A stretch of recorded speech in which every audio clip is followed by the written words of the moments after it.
everybody, it's Tom from PC Gamer here with John from the Behemoth. How you doing? Good. I'm doing really well here. Good, and we're going to be talking about Pit People. So for those who don't know, what is Pit People? Pit People is our newest game. It used to be called Game 4 because it's our fourth game, obviously. And it is a fast-paced, turn-based adventure game. Cool, and so this is quite a departure from your other games, which were all side-scrollers. So why did you guys decide to go this direction with like a strategy game? Well, so each one of the games that we've done is a different genre and works in a different universe. So visually, it's a different universe. So, you know, Alien Hominid, Run and Gun, Castle Crashers, 4-player adventure, Battle Block Theater, platformer, but we're huge strategy game fans. So, you know, let's make a strategy game.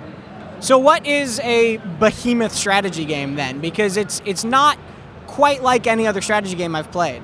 Well, one thing we really like to do as we move from genre to genre is bring something new to the table. It's not good enough just to make a game that's just skinned with Behemoth art.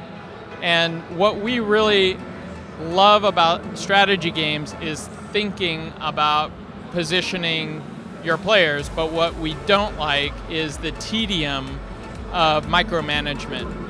And so what Pit People is this wonderful experience where you don't have to do all the micromanaging. And that to me personally makes it less feel like work, because I run a company and sometimes all the micromanagement is like, gosh, man, this would make a suck video game, so I don't want to micromanage.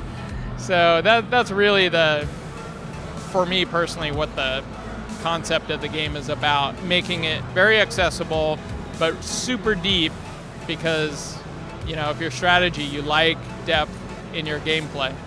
And part of that is the simultaneous movement of each unit and the fact that you don't actually choose a target, right? It's just like you go to an adjacent target. That's right. So there's a bit of randomness, but in real war and real battles, you might be told to go out and attack someone, but you may not get there because something else will happen. So likewise in our game, you can position your players and you know that they are more likely than not going to hit a certain enemy, but you're never 100% sure if that's really going to happen.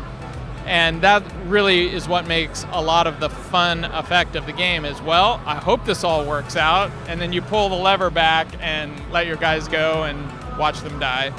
So.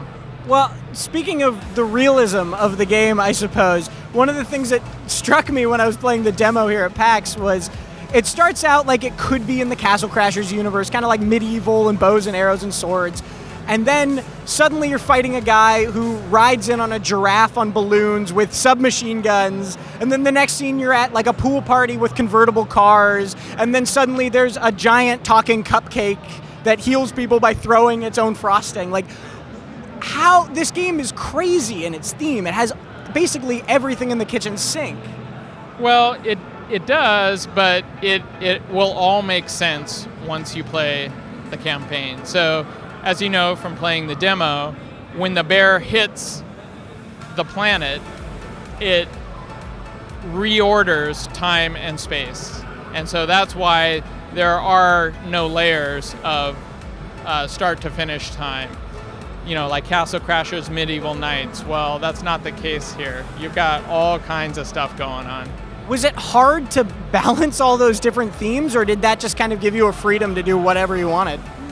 Well, I think making a strategy game, it's always hard to work on balance, but it gave us the freedom to explore different things and not feel locked down.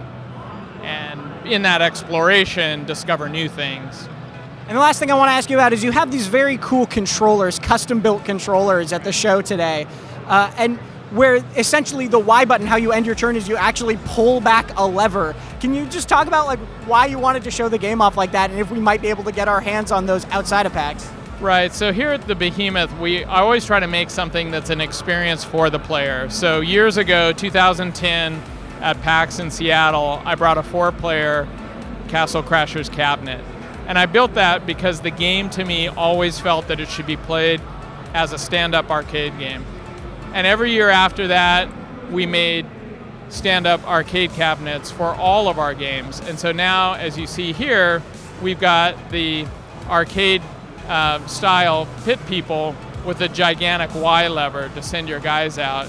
And then I've made a portable unit to use at the co-op station because the game's online multiplayer co-op, so that you can just sit down at the co-op station and pull back that lever and send those guys out. But it's all about that moment of experience, that fulfilling moment. Just hitting a little, quarter-inch round button on a controller is not as fulfilling as I want it to clank. I made 12 of these for the show, but I want it to go click, click, click, click, click, click, as if some gigantic gates opening somewhere and unleashing your guys out to their fate, really. And is there any chance that people outside of PAX will get their hands on them ever? Maybe. I made all these by hand, and I don't know if I can make more with our production schedule for the game, but if I can, I think we'll probably make a limited run. Cool. Well, thanks very much, and I can't wait to get my hands back on Pit People. Great.